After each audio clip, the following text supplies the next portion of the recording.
Hi, Vocab. Hello, Kirsten. How are you? Beautiful. I am wonderful. Thank you so much for gracing us with your presence. Oh, it's an honor to be here with you. And for saying yes. How long have we known each other? Whoa, since Two Peas in a Pod open mic. And I don't know what year that was. Yeah. So I was thinking about this last night as I was kind of getting into the state of mind to do this. And you're one of those people that I couldn't remember quite where I met you, actually, because I kind of feel like I've known you my whole life. And that's just kind of a testament to who you are, because you make people feel very warm, very welcome. You definitely have the heart of a servant leader. I think you embody that. So I'm just happy. I have all kinds of questions to ask you. So it's just going to be us talking like we normally do. We just won't do it for 5 hours. We'll do it for like an hour. Oh, darn.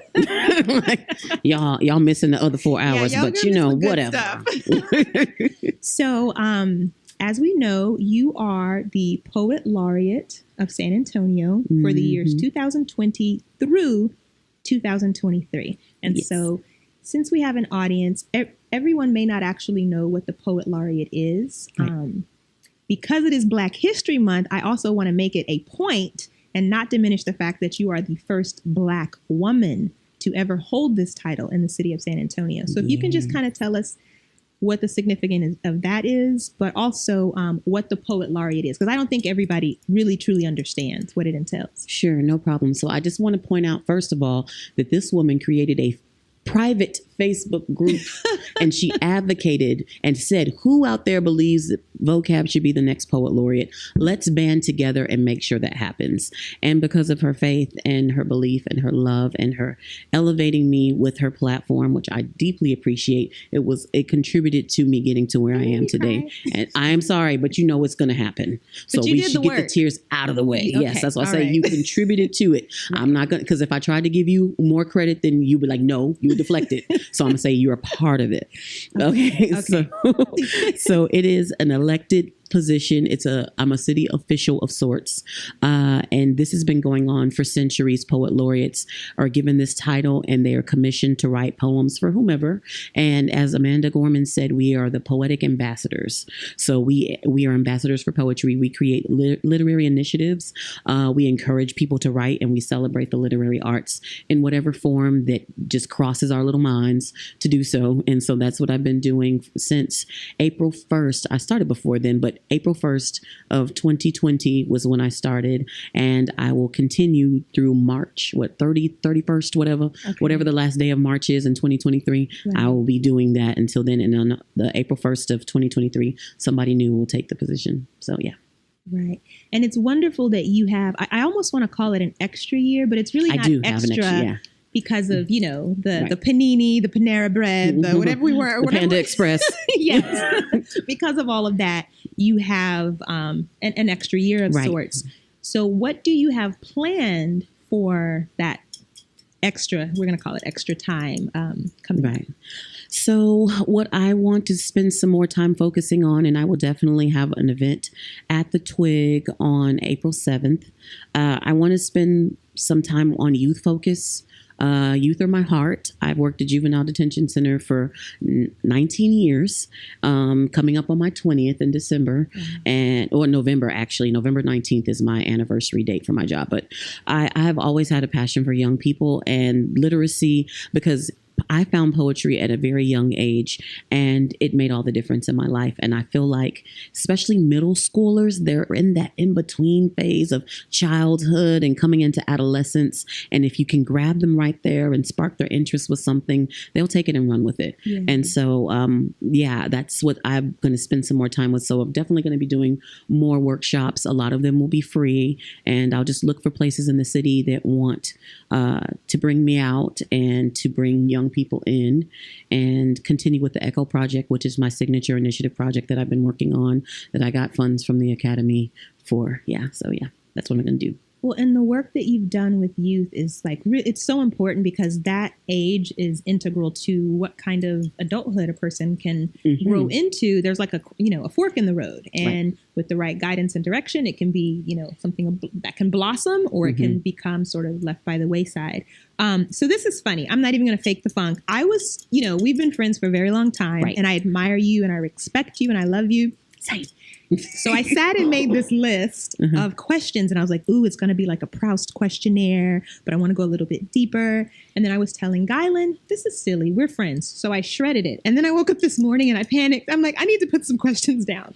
Yeah. So I am going to refer to this. I'm not a professional interviewer. Cool. So, So here's a question that I want to ask you. I know the answer, and it may seem obvious, but your name is Andrea Sanderson, but you are very commonly known as Vocab. Right. So when did you become Vocab, and what was the what prompted you to take that name on for yourself? Cool. So I started out as a hip hop artist, a gospel hip hop artist, and my stage name was Vocabus, which is VOCABYSS, which is like the word vocab going into the word abyss. And so my thought behind that was, I will speak light into the darkness. That was always what I've told myself.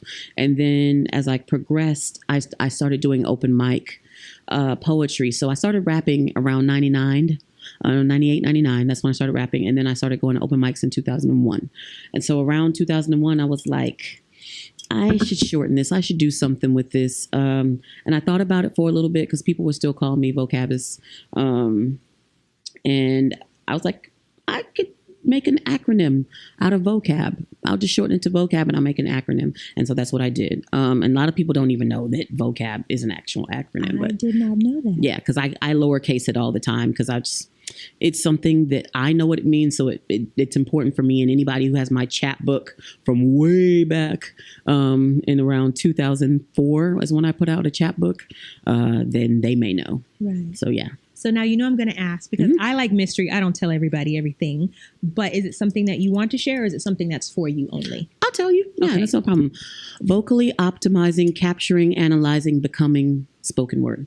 And I leave it with the becoming because I feel like there's an evolution, and I will continue this progress and this process until my life ends. Yeah. So it's like an ellipsis, like to be continued. To be continued. I'm still learned becoming. Something new about you today. I thought I knew all the things, but apparently I didn't. It's all good. So I'm going to ask you some questions that you've probably been asked before, but there's going to be people that don't know you that are watching. So who is the author or the person's work you read when you were a child, or it could be multiple people, when you said, okay, I can do this too? Was there like an initial spark from reading a specific work from an author, or was it a group of people? What's prompted me, and y'all pardon me, I am having what is this called? Wardrobe difficulties. That's okay. This is me and you, and whatever it's going to be beautiful. This earring real cute, but it's going to keep falling off. And I'm going to keep putting it back on every time it falls off.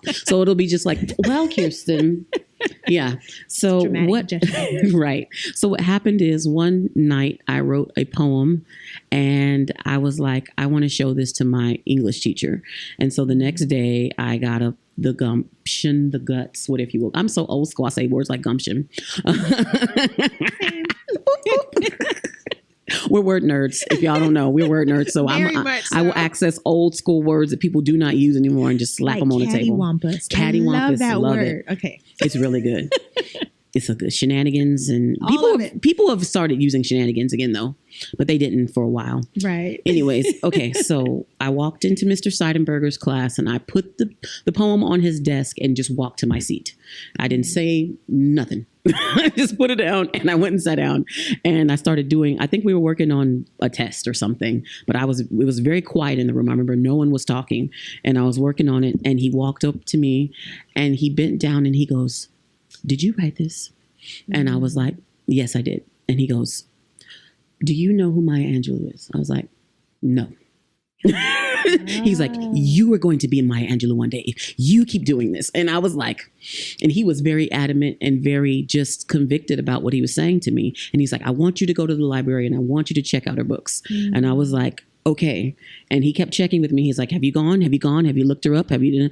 And I was like, but I love poetry. Yeah, I love poetry. And then the next year, Poetic Justice came out. And I heard Janet Jackson say phenomenal woman on screen. And it knocked me off my feet. And I fell in love with Maya Angelou's works. And I was like, who wrote this? And I was a kid, so I thought Janet Jackson wrote it. I was just like, this is amazing. She's so talented. Right. I was like, she dances, she sings, and she writes. Like, I was just loving it. I mean, here is Janet with her box braids, yes. And she's brown and she's gorgeous and she's saying that she's phenomenal. And I was just, and every poem that was in that movie, it just further just took me in. And I think it was a while before I figured out who Maya Angelou was and that she was the one that wrote that poetry. But that was, I fell in love with Langston Hughes in middle school, Robert Frost in middle school. I had great teachers that introduced all of us, to that curriculum. And so, that's what it's been. So we have like a Maya Angelou connection that's very, very dear to me.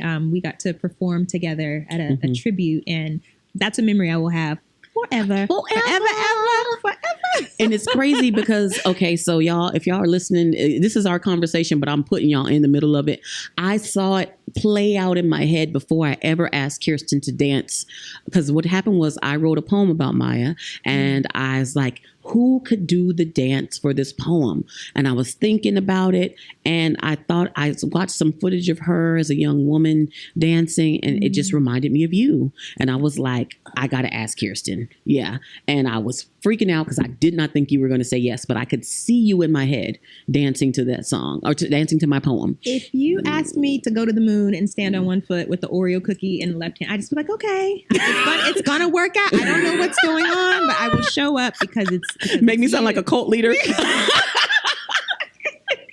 No, I can identify those. So here's a question that's kind of a tangent. Do you feel, because you're such a prolific artist, lyricist, you rap, you sing, you're a composer of sorts. Like I've seen you, there was a certain gentleman that I saw you all like write a song. We're not saying his name. Well, we're still the best of friends, so it's okay. But he may not want his name spoken. So, okay. But I remember sitting and watching you two in complete awe. Like, what kind of magic is this? Because you literally, you hummed a little something, you said a little something, and before I knew it, you had banged out like an opus. Like a and I was completely. She called it an opus. Really? We were probably freestyling about like enchilada sauce or something, but yeah. But then at the end, when it was kind of like scribbled out, and I was like, how did they do this? What do you feel? And I think I may know your answer, but what do you feel is the source of that for you? Absolutely. The answer is, I feel like these songs, poems, buildings that people, whatever you're creating, whether you're an architect or a poet, all of this exists in the spirit realm, and we are just pulling it to the earth, because that's what my spirituality teaches me, is that everything that happens in earth happens in heaven, but I feel like it happens there first. So I feel like these songs exist up there, and we are just vessels for the stuff to flow through. And I'm very open to God's guidance and spirit to lead me to all of these answers and all these truths. And, I said yes at a young age. I remember being 4 years old and looking up at the sky and knowing in my heart that God was real, and being like, I know you're there and I acknowledge you, and just always being conscious of his spirit, always being conscious of angels. And that's how I live my life. Right. Yeah. Well, and I have to give you a compliment because, I talk about you to people. Thanks. And it's always positive. And one of the things that I find myself saying over and over and over is, Vocab is very rooted in her faith. But you are also one of those people who, you have a compass that guides you, but you're not a harshly judgmental person. And I feel like you're very open. And I just think that's one of the beautiful things about you, because you do have a faith that's very strong. But from the time I've known you, you've never like beaten anyone over the head and dragged them and said, this is the way. This is, you lead with love. Right. That's my center. Love and light. And that's really who you are. So I just thank you for that, because I don't think people get a chance to see that very often. But if someone encounters you and they walk away, they feel something, and they may not know that that's what it is. But I think you have a very particular kind of ministry through not just your art and your expression, but just who you are. So I just had to give you that, those. Thank here's you. Your flowers.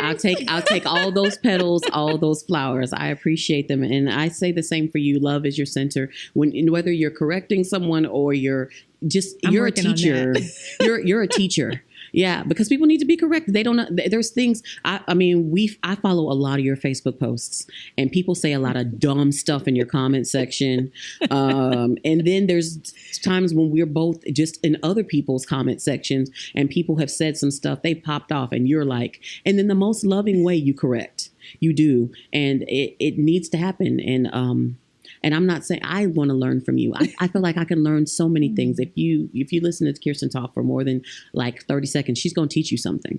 And I love that. And I feel like we're cut from that same cloth of I'm here to teach, but it's a sharing.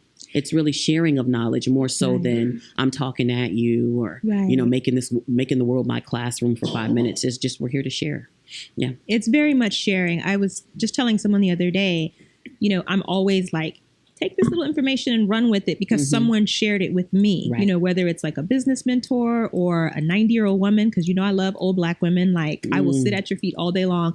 And I find myself, constantly repeating these things. But that's why, like we're meant to express. We're not meant to hold on to things. So if you learn something, share it. If someone gives you a gift, don't give your gift away necessarily, but find a way to impart it, to someone else. So that's very much who you are, I feel. So I liken it to social currency, which is we have whatever has been apportioned to us and we're exchanging it, and we're also multiplying what we have, which is stewardship. And I view the world through the idea of stewardship and this idea of like imparting, sowing seeds and the harvest of it. And we're all here to just help each other with growth. We're supposed to continue to grow. Yes, absolutely. So I'm going to go back to my trusty. I wasn't going to do this, but I'm like, it's us. I'm going to be real. I'm not going to. Well, I can't believe I shredded my list. I really was like, I don't need this. We'll just talk. And I was like, no, I don't, because we could talk for a long time and then, it would be nighttime. So, which in this room, it could be, we got this purple and this fuchsia going on. To Gylan Jackson. Thank you, Gylan Jackson. Yes.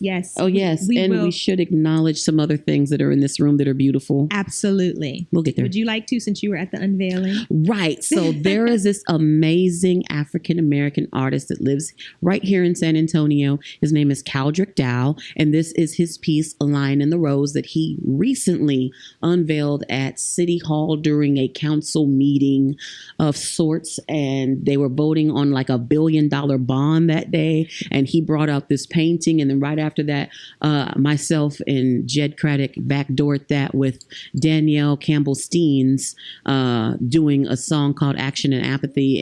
And Danielle was doing a dance. Oh, my gosh. So,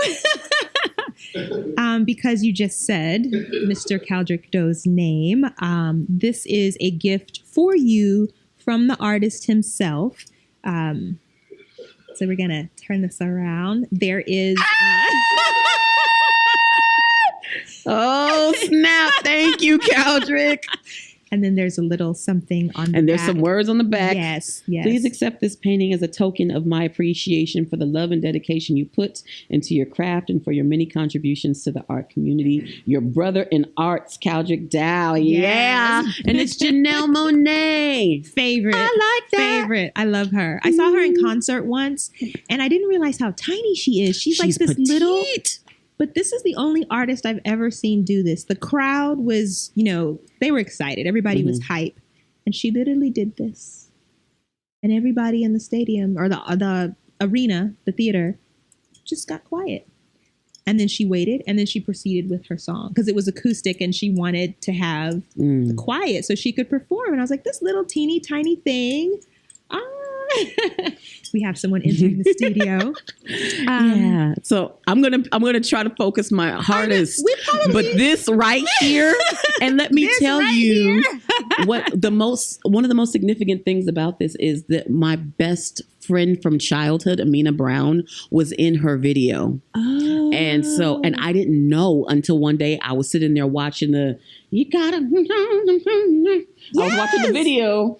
And I saw Amina up there in a black turtleneck, like doing the Watusi. And I was like, what? So the fact that this is happening here and just like full circle. Full circle, yeah. Synchronicity. Yeah. And I think that's what happens when you are a creative person. Mm-hmm. You know, like energy attracts like, or whatever that expression is. Yes. So you find yourself knowing and being connected to all of these amazing people, which makes it really hard to always know what's going on, because there's something literally every moment where someone's creating something, publishing something, speaking somewhere. But you have those moments where you're pleasantly surprised. You're like, wait a minute, I know her. So yeah, definitely full circle. Yep. I have to cough. Get it out. Listen, I know we have this beautiful lighting and this beautiful furniture, but it's still it's still a talk with girlfriends, and we just invited a few people in the room. It's like her earring falling off. She getting emotional. She coughing. And mine are making noise, and it's just going to be what it is. It is what it is. All good.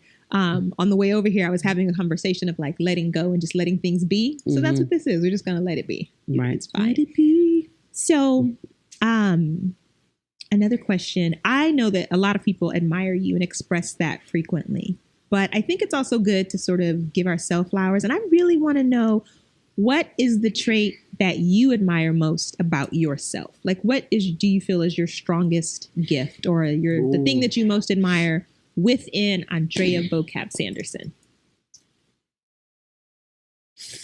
You didn't think I was going to pull that out. No, I didn't. I did not.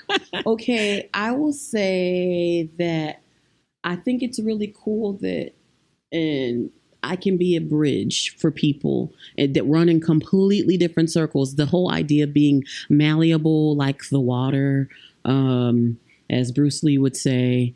Just like adapting to different social circles and settings, but still being my authentic self no matter where I am. When I was younger, I didn't quite grasp the authenticity of being myself in those spaces. I would just try to be what other people were being. But now I'm like, I'm going to go into this same circle of completely different individuals and be the same, but just Andrea, Vocab, whatever. It's all me. I'm Andrea, no matter where I go. And when you do that, it can literally change the energy in a room. It can change the course of direction that a conversation goes, or, opportunities happen. But it is something that, takes practice to just be who you are and be, still. You want my other, look. And just like that, I got tired of it. Where's Carrie? Where's Carrie to say that? And just like that, I threw my earring across the room. Dramatic pause, exit stage left. I can't do it no more. I can't do it no more. Well, one of the things kind of going along with what you said, you definitely are a bridge builder and a connector, and you have been in so many projects and collaborative efforts with people, not just in the city, but in the state and beyond. And how do you make the time, and how do you prioritize what is most important to you? Because I'm sure people are always pulling at you like, Vocab, come do this with me. Come do this. We're playing. How do you make time in your schedule, but also how do you prioritize what you want to do from this space? Now that's the tricky part, the prioritization. I really have to listen to my spirit on it. Mm-hmm. For instance, there is a woman named Adelaide McKenzie who lives in London, who I did a song with, Simply Me. And I was just asked to provide a poem. And then I wrote a poem and I was like, what if that's not good enough? Well, she don't like it. I'm gonna write a second poem. And then I just made voice notes sitting at my desk at work and texted them to the gentleman asking me, who also lives over there. His name is Mark Crawford. Okay. I sent him both the poems, and he was like, I want both of them. We're extending the track. This is her title track. You were there. And I was like, you're giving me her title track? She's giving me her title track to do 2 poems on? yeah, that's what happened. Your gift will make room for you. And that's what my life is about. I'm the living personification of your gift will make room for you. And it's just like, live your life, do your part, do your thing, and things will open up. The same thing happened with my friend David Jacoby. He asked me to write a poem for his album. I wrote 2 poems because I thought he might not like the first one. He was like, we're extending the track and you're going to do the whole song. And I was like, okay. I was like, okay, God, I see you. You're funny. People giving me their title track on their albums and just letting me do poetry. And I'm like, and I think it's a manifestation of having a giving heart yes, as an individual. And if we give, then it will be given to us in the same measure. I have a drink in the other room. Can we get some water? No. I have a drink in the other room. I'm dying. There's a Sonic cup over there.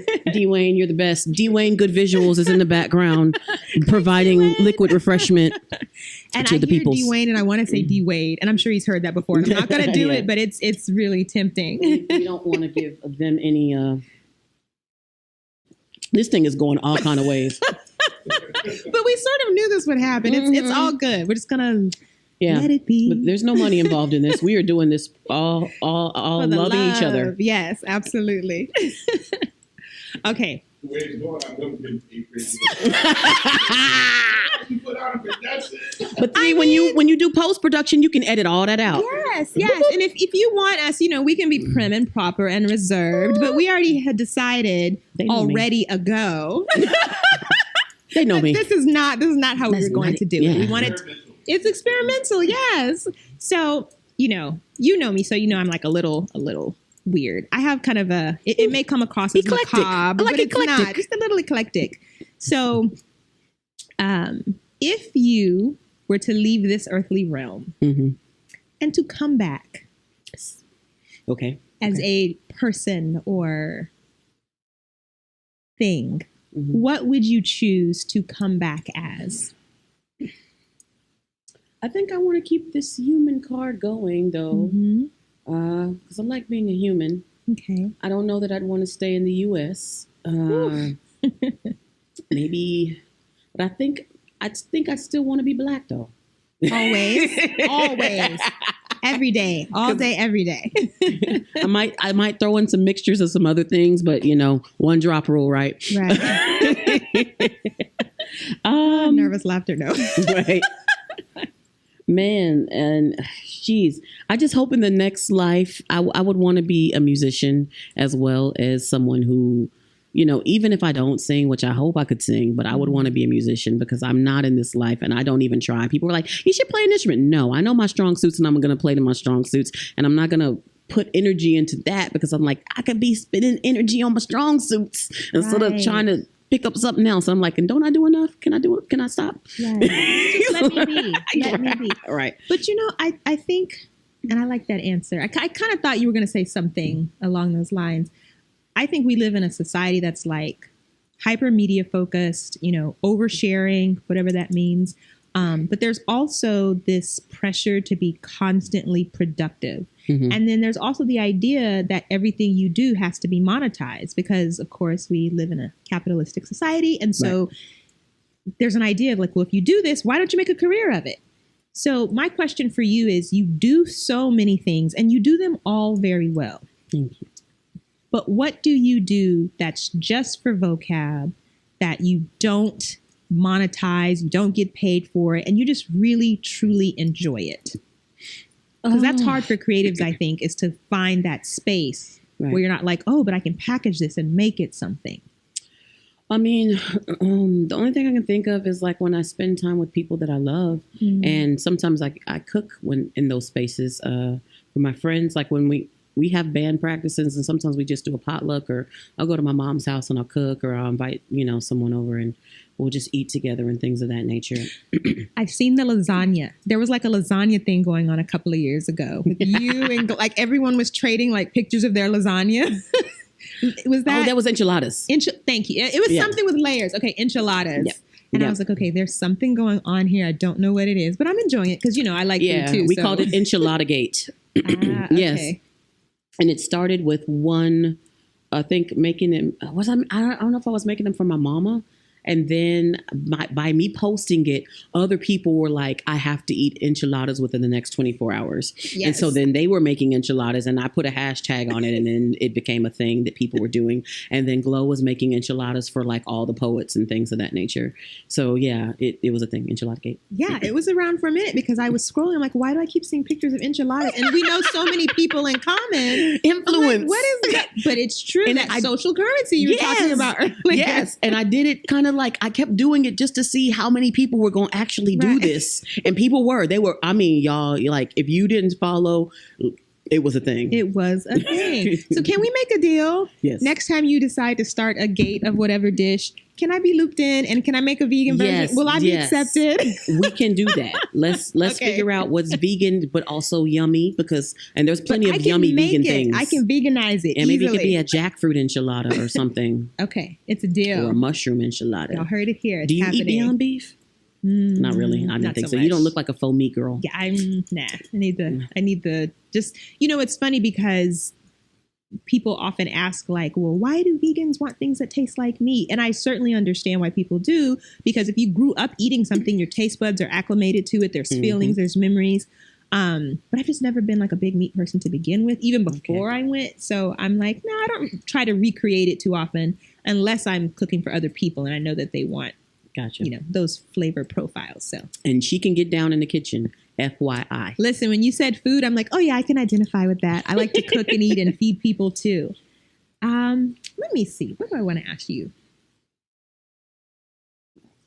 Yes. So do you find, because I think with people who have gifts like yours, you're often able to, let's say, convert people. Like I know when I used to do very, sporadically when I would do, spoken word, I would invite people and they'd be like, oh no, spoken word. That's weird. It's a whole bunch of people talking and, strange tones and we just are not interested. But I have heard several times people say like, oh, I don't really like that whole spoken word thing. And I'm not into poetry, but I like vocab. Oh, so, and I've heard people say that several times. And I want to know, do you ever feel a desire or a need to kind of bring people over to?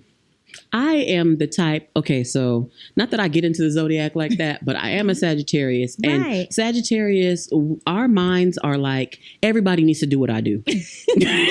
That's just how we think. Right now. It's like, I have the great idea and I'm going to tell you so that you can now be privy to this great idea and just join us. Right. And most of the Sagittarius women that I know, they're just like that. It's like, if we believe something, we're so devout about it. We're like, yeah, you should believe it too. I don't push my spirituality on people, but I do. Right. I try to give people spiritual experiences. So that's my way of pushing my spirituality on people. Just like, have a spiritual experience with me because my spirit is open, and open your spirit and let's just go. Right. But yes, I do try to pull people in, but it's in the most loving way. It's, I mean it from a place of love. And I think what makes my art palatable is the fact that it comes from me loving people and desiring to connect. And so I feel like that's really amplified this desire to connect, but then also the cadence and the melody and the lyricism in it. Like I draw from music, and who doesn't like music? When I meet people who say they're not into music, I'm like, I don't think you can be trusted. What is that thing where like the music starts playing? It's like run. Like that's hard. I'm like, Right. Exactly. There's some people who music is not a big deal to them. And I'm like, that's no fun. So I make poetry with music in mind because music is definitely my first love. And most people think poetry is my first love, and it is not. Music is my first love. Yeah. I can see that. So do you, this is kind of personal, but not like do you ever feel pressure? Oh yeah. Okay. So then. But continue. I'm sorry. I didn't let you finish the question. You're like, yes. Pressure. I feel pressure every day. So, but I think this is good for you to talk about because, pressure can be something that makes diamonds, or people can really fold and collapse into themselves. And I think that's what being an artist is. It's a constant series of like death and rebirth. But how do you deal with the pressure to create? And then what do you do besides creating to sort of alleviate that? I take naps. I pray. And my mother, Elizabeth, and my sister, Arnisha, are the reason why I have not had a complete meltdown in public, because I should be standing in the street naked, screaming in another language or something, but I have people who keep me grounded. Sounds like a Bjork album. Go ahead. Right. It is. You know what I'm saying? I'm seeing it. Sinead O'Connor or something. Just shave my I would stand outside and just shave my head in public and take the robe. Right. You know? Right. But I have people who love me and who I talk to and I vent to, and they let me. Thank God. Listen, community is everything. Whether that community is your immediate family, your sister friends, and my tribe does too. Yes. I got homegirls and homeboys that definitely let me vent. Yeah. And sometimes we do it for each other, me and you. Yeah. Oh, we just did it. We just had a session recently. We didn't see it coming. We were just trying to talk about today, and it led us down a rabbit hole. And we are better for it, though. Absolutely. Yeah. But I think it's not even I know that it's good to talk about these things. Mm-hmm. You know, your role as a creative being on this planet is very healing, but you know, healers need healing as well. And I think when you're creative, you are able to sort of like take a lot of information in. You often have like sensory overload. You're synthesizing things constantly, and it can be a lot. And so the reason I asked you that question was not like, okay, tell me all your deep dark, but because people need to know, like, what you do is work. First of all, it's not just fun. A lot of people are like, oh, that's so fun. That's so fun. But there's a process and a methodology to what you do.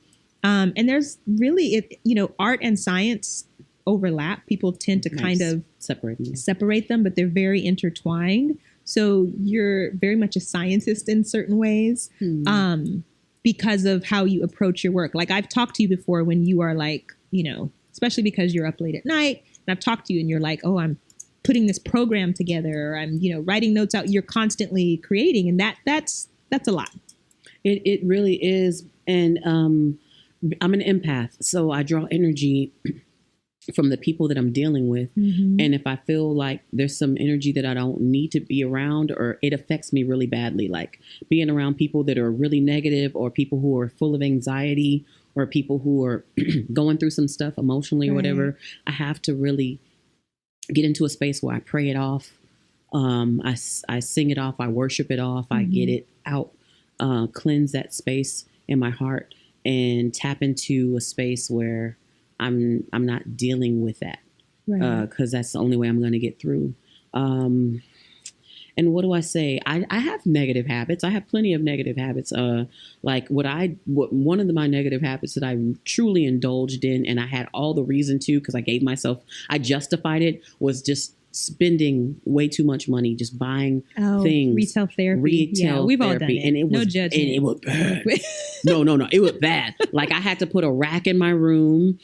Today, what made me get here late is because we put a cabinet. My dad and my stepdad and my little brother came over, and they put together this cabinet so I could put my shoes in it, because I had this rack in my room, just like a little shoe rack, and it wasn't doing nothing. You're like, nothing it's falling from my room. Over. Right. I was like, I got too many shoes on this thing, so I had to put that in, and just basically like I'm slowly allowing the declutter and the throwaway. Like I have to talk myself into throwing stuff away, because I'll tell myself I need to keep it. And it's bad because people were like, hey, you came and did the show. Take this t-shirt. Oh, you want this book. Oh, you want this. Oh, you want these 18 magazines. I don't need 18 magazines. Thank you so much. Who am I going to give these magazines to? We were in a panini. Like nobody was coming outside. We were in a panorama. Like who am I going to give these magazines to? Because I don't even have shows where like there's an audience. I'm talking to cameras. Right. So it's been a lot of that. But purging is cathartic. Yeah. I have learned on various levels that sometimes it's good to just strip things down to the essence. Purging is cathartic. I'll just leave it at that. Yeah. I think we've all had to do it sometimes either by force or through conscious decision. But it's a process. It's not easy. So even just admitting that, I'm sure somebody's like, oh, I can relate to that, and not feel the weight of the world in regard to that. So then, because people are always wanting to give you things because you're a giver, and that energy definitely makes its way back around. But how have you found the ability to say no? Because that in your creative field is difficult. Right. How do you say no? I'm saying no more now. Thankfully, I can justify it definitely now, some of my no's because of the job that I work, because I have to have a certain amount of sleep it's required in order to do my job. Right. And so I'm telling people, hey, I can't do that because I have a regular job. And that's really a big excuse for me. And it's a valid one for where I can't do stuff. And every once in a while, I use avoidance. I'm human. Every once in a while, I might slightly fib. Or lie. I lie sometimes. It's very rare, but every once in a while, but like, I can't do it because I have something else. And that's the only way out. Because I feel so guilty saying no to people and they really want me there. I know. And it's very rare. But yes, I have lied to get out of shows because I'm like, I gotta go do this thing. My mama's calling me. I can't go, you know? But sometimes I'm like, can I please? I don't think people realize how many shows and how many rehearsals and how many meetings, because any show that you do that's a big show, it's going to require 2 to 3 meetings. It's going to require rehearsals. It's going to require me calling folks, getting them in, doing emails, doing Zoom sessions, everything, you know, when I was... Before I became poet laureate, I would do shows and they didn't require that much work and forethought. But now it requires a great deal of planning.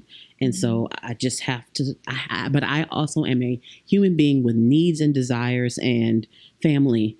Yes. And I have to say no. And then people want something from me, but they're still like saying, well, you need to learn how to say no. But I'm like, but the next breath out of your mouth. You're asking me for things. Right. You're asking me to do something. So you want me to say no to other people, but not you is really what you're asking. Right. Essentially, that's what it is. But, you know, I'll share something with you, something that someone shared with me, because I have amazing Black women in my life who basically call me out on my ish, right? And so I would do the same thing and I'd be like, oh, I can't do that because of this. And she pulled me aside. And it was actually our friend, Dr. Kenitra Brooks, who we both know and love. I love you, Kenitra. We love you, Kenitra. And she said, listen, you don't owe anybody an explanation. She's like, if you have to go home and sleep for 4 hours because that's what you require, that's your reason. No is a complete sentence. Yep. And when she said that, I was like, oh, no is a complete sentence. So now when I have to, you know, turn people down for whatever. So I just thought I would share that with you. It might be helpful because sometimes all you have to say is no. Yeah. I can't do that. And that's it. Yeah. And sometimes I don't make an excuse. Sometimes I just say no, but sometimes I feel really bad and I'm like, I don't want to see the look of disappointment on their face. So I'm just gonna, because I hate that. I'm a people pleaser. I can't stand disappointing people. Yeah. It hurts. It hurts deep in my soul, in my sinew, in my butt. In your shondo. In my shondo. But really in my booty. It hurts in my booty to tell people, certain people no. It hurts. And so I'm just like, I got a thing. Yeah. I got a family thing. And my family thing might be me. I'm my family. And I said, that's my thing for now. Right. You know, but yeah. But I'm getting better about my nose. And I've had people completely go off on me about telling me what I need to be doing and how I need to be sleeping. I'm like, are you done yet? You think I don't know? You're exhausting me just listening to you tell me that. I could have been asleep while you was giving me this lecture. I could be asleep right now. While you lecturing me about how I need to say no. And you about to ask me for something, so I'll just wait for that too, because they're going to ask for something. Yeah. Yeah. It's life. I love them though. I love all of y'all. Especially you. You right there. I love you the most. Yeah. Okay. Whoever you are is right. But no, I think, you know, it's also important to give ourselves grace and realize we really all just works in progress. Right. And it's okay. Like, it's okay if you misstep sometimes. And okay, so I have like 32,000 questions. I'm going to skip some of these because I can't ask them all. Okay, so I know if we had more time. So in a lot of circles, you're also known as an activist. And I've seen you referred to several times in print using art as activism or referring you to you as an activist. How do you feel about that title? Yeah, I'll just leave it at that. How do you feel about that title? I'm cool with it. I wish I could do more. I feel like on some levels I don't do enough, but everybody has their role to play. And part of my role is to inspire other people to do something. And it may not be me that needs to be, because I don't have to be the face of the revolution. I just need to say that I contributed something to it. And even if that's encouraging other people, because people minimalize something and they make it trivial when it's not. Like you having a conversation with a friend who was going through some stuff, that conversation might get them out of the rut that allows them to go and do some work. Right. Or sometimes taking a nap can be the best activism you can do because you're exhausted and you're on the edge of burnout. And if you don't get some sleep, you're not going to be able to go tomorrow. Right. So you don't underestimate what your activism is and your contribution to it, And right now, I have those conversations with myself, like, am I doing enough? I'm like, I could be feeding the homeless. I could be doing this and doing that. I'm like, yep, I could, or I could do what I'm doing right now. And I feel like this is good for me. Yeah. No, So that's very wise of you. There's this sister, I'm like name dropping because we know all these amazing women. So Dr. Laverne Witherspoon said to me once, I was stressing about, not being able to rest. And she said, Kirsten, rest is spiritual. I said, oh. It is. It was a commandment. Yes. If you're a Christian, it was a commandment. He said, take a nap, take a Sabbath. Yeah, so it is spiritual. Well, and I think even for non-Christians, the idea that it is okay to rest, you don't have to be, like we were talking about earlier, you don't have to be productive 24/7. Like it is okay if you stop what you're doing and just take care of yourself. Right. And I don't know, have you heard, there's a woman, and I wish I could remember her name, but she has something called the Nap Ministry. And I want to say she's on the East Coast. You know what I'm talking about? I've heard of the Ministry of Naps, but I don't know who it came from, but I practice it. No, she has a whole entire, it's a setup. It's, trademarked LLC. She has a place. It's like a studio, essentially, like we're in now. And people come in off the street and just take a nap. And they have an environment in which they can just relax and just be. So if you're on your job and you're stressed out and you're overworked, you can go into this place and take a nap. And I'm like, that is brilliant. And, people are paying to take naps, which is indicative of the kind of society we live in. But that's another conversation. Hey. Paying to sleep and having a place to rest. But I like that you said that, just if your ministry or your quiet revolution is just taking care of yourself and taking a nap. It is. It really is. We have to go to bed. We have to, because that's where we rejuvenate. That's where we process everything that we have been through. Mm-hmm. And I, as a person who works third shift, and when I tell people I work third shift, they don't really get it. I'm like, I work 10:30 at night to 7 in the morning. Right. That is the third shift. Some people think they give me second shift hours. Oh, so you get up 3 in the morning? No, boo-boo. I get up at 7 a.m. You know what I'm saying? You have to go to sleep. Your body will go crazy if you don't go to sleep. And I experienced that once because I was taking Dayquil instead of NyQuil, and I couldn't sleep for 3 days in a row. And by the third day, I felt like I was losing my mind. Yeah. And that's when I realized, oh no, I have to. From that point on, I started viewing sleep differently. Yeah, you will crash. Thank you for talking about that, because I feel like rest is kind of, and taking care of ourselves in that way is kind of taboo, because we're all just like, oh, I gotta go, I gotta grind, I gotta hustle. Black women. Like, I didn't want to say it, but I was thinking it. Black women go to bed. Yes. We have so much pressure, and the weight of the world is on our shoulders. And there's this idea that we are all things to everyone. Mm-hmm. We're always strong. We're always the ones you can depend on. We're always the ones with the solution. And sometimes it's like, no, you just got to turn it off. So thank you for tapping into that, because it's important. Mm-hmm. Yeah. Black women go to bed. Put it on a t-shirt. It is. I'm just saying. Just saying. So I know that you're not like, we were talking about your shoes earlier.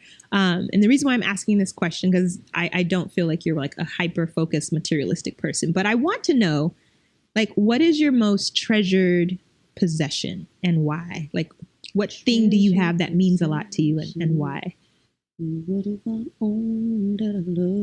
Okay, so if we're talking makeup, my favorite makeup item is an Anastasia Beverly Hills color called Ashton. And I don't care what I'm wearing. I can put on Ashton and that lip color goes with that outfit. I don't care what color it is. Okay. So I love me some Ashton by Anastasia Beverly Hills. Oh, she's the brow guru. I believe so. Yes. Yeah. Okay. She's known for, I think she's known for more so, I don't know. I didn't even know that she was known more for brows, but I'm like, now that I think about it, yes, because her brow kits they're really expensive. And I'm like, why is your brow kit cost so much? Right. But hey, thank you, girl. You make your money. I ain't mad at you. But I'm just saying, like, it's her lip colors for me. Okay. Yeah. So if we're not talking about makeup, can we go a little deeper? Deeper. prize. Because, makeup was the last thing on my mind. Somebody had to put my makeup on. I'm like, I don't know what to do. So that wasn't. Okay. Oh, geez. I don't know. I mean, I love this ring. I got myself this ring. There we go. When I went to Abu Dhabi. I want to say that's when I got this ring for myself, right before the Abu Dhabi Dubai trip. Oh, yes. And it says Vocab. And it's a, just an engraved silver ring. I lost this thing for a while and I was devastated. I didn't know where I had put it. And I found it. And I was very thankful to God that I found this ring. So everyone may not know that you went to Abu Dhabi and Dubai. It's a lot of alliteration. How was that experience? And brag on yourself a little bit. What did you do while you were there? You can. Okay, so I have a friend named Aaron Lee who was about to retire from the military, the Air Force. And I'm sorry, I don't know your rank, homie. I would announce your rank if I knew it. But I've known Aaron since I was a little girl.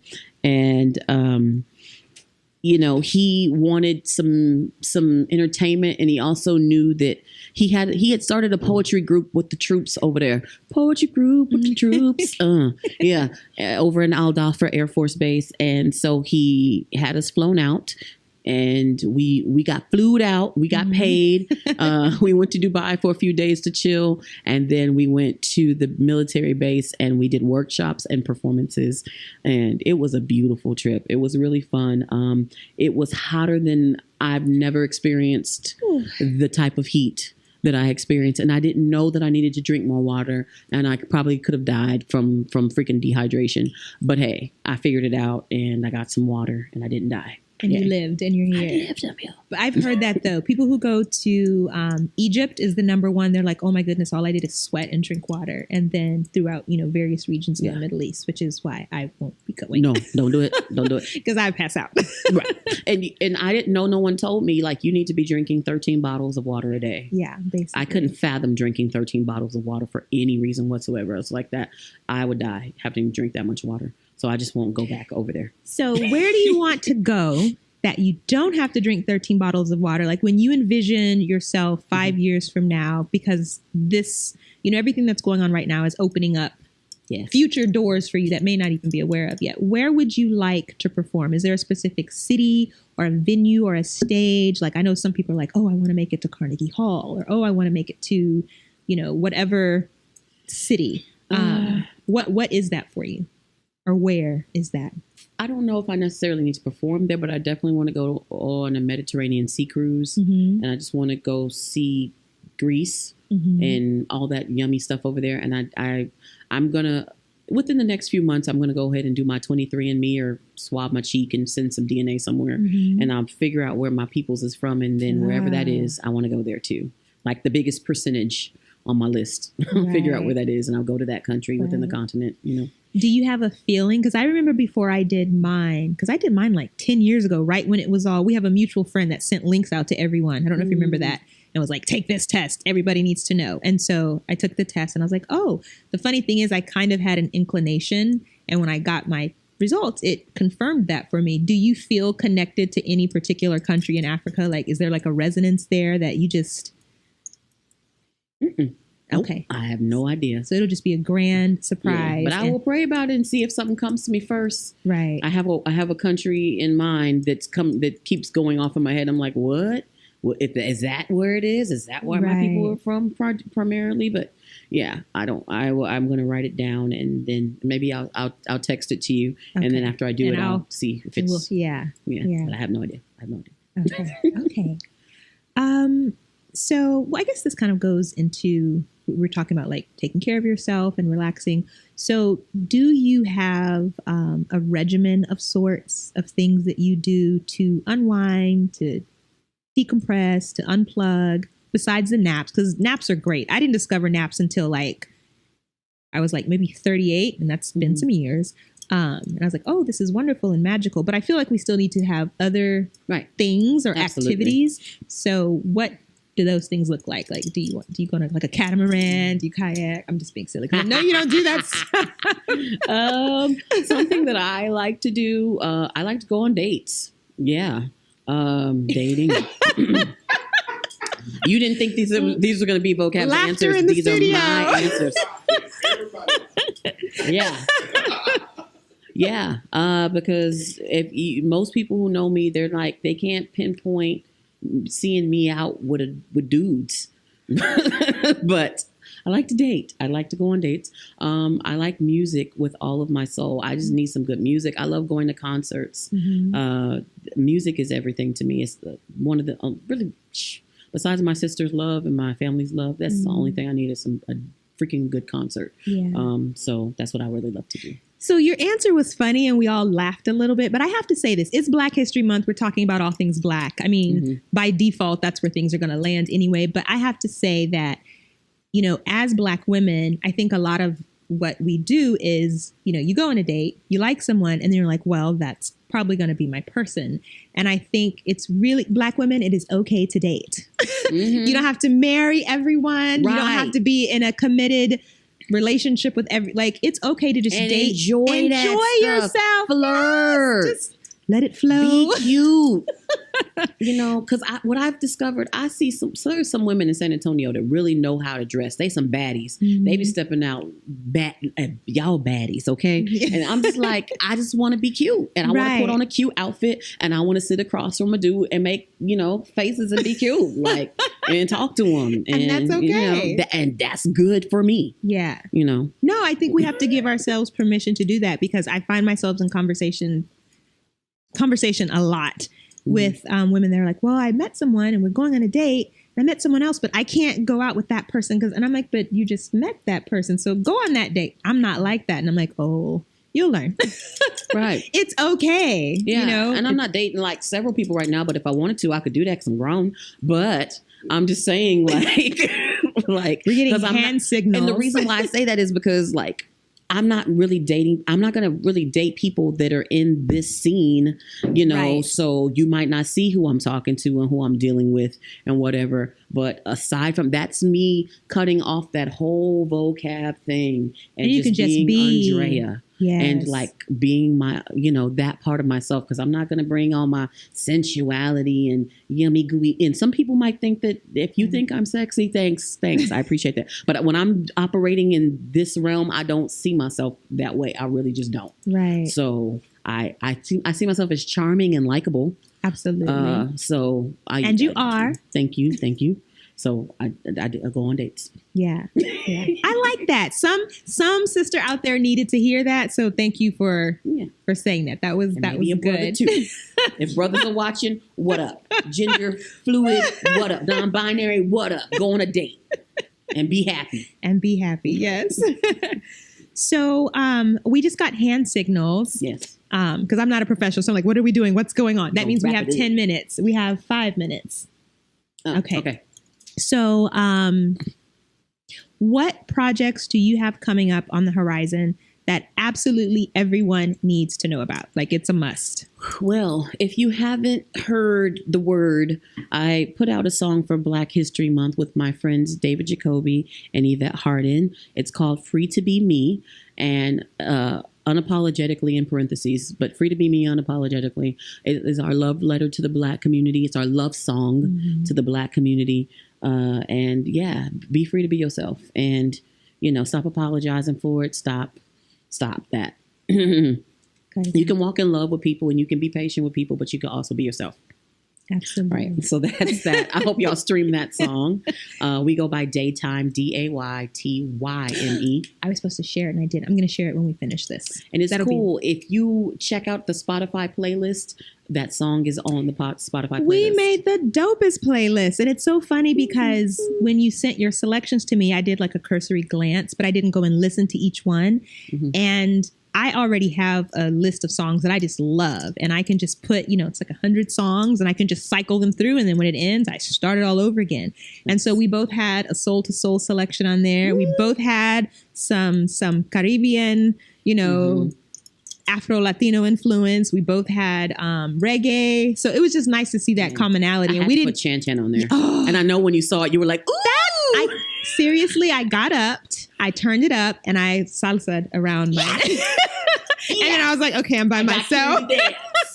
And I didn't even have to ask. Because of the stinking panini, Right. whatever we were calling it, the ponderosa, I'm just not going to call it the other thing. Right. But because of that, a lot of us have had to curtail our normal activities. And so for me, that's been dancing. And I'm sure you've had things that you're just like, oh, I can't do that at that level that I want to. So when I heard that, I cranked it up. And so thank you. You're welcome, you boo. See, one thing that I've learned during this whole Pangea is that I miss going out to places like Luna. Yes. And, just being cute in my dresses with my homies. Yeah. And I love seeing you dance. It makes me so happy. There's certain favorite things. thing. You're so great. You're so great at it. You really, really are. And then people try to compliment you. You're like, I just do this for fun. This is what I do. I'm just soulful and great. And people are like, oh, you dance. You must do competitions. No, I don't. I'm just the bomb. And yeah. Yeah, I don't take direction well. I freestyle on the floor. So I've had a couple of... And it's your art. Well, thank you. I Yeah. received that. It's just one of the... Like you said, we're kind of downloading things and they flow through us. And that for me is... That's mine. So... Yes. Well, I'm trying not to look in that direction, but I think we're out of time. Could be. So It's safe to say. I feel it. Yeah. So I just want to say thank you for making time in your very busy schedule. I know you have things you have to do after this, but it was an I'm going honor. on a date. Yes. That's what I'm doing. And also before my date, I am going to pick up another painting because there is a wonderful man named Lionel Sosa who painted me. Oh. And I have to go to his house and pick up the painting. So if you need a portrait done, you should holler at Lionel Sosa, who did the mural, the Living in My Skin mural that is on the side of the Tobin Center, that building that's right next to the yes, Tobin. yes. That's him. Yes. Yes. So okay, right. I've seen that. yeah. And I didn't know who it was. Mhm. Or who, Oh, Caldrick? Oh, definitely. Definitely. Yeah. As you draw to, so that's before I go on my date, I'm going to go pick up my painting. So it's cool. Want to say thank you to Caldrick again for this Janelle Monáe piece and for having a set design here for Lion in the Rose. Yes. That's his piece. I hope somebody buys that joint up. It's a beautiful thing. And I'm wondering if everyone knows about the sculpture that the city commissioned. It's in, oh goodness, what's the name of the park area? Thank you. It's in MLK Park. And I think everyone should make it a point to, even if you can't designate time to stop and drive by and look at it. And it's just really great to see representations of ourselves in art around the city. So, Yeah. And Caldrick spells his name Kaldric, last name Dow, Dow. And you should look him up. absolutely. Yeah, all the stuff will come up. Thank you to the VOD.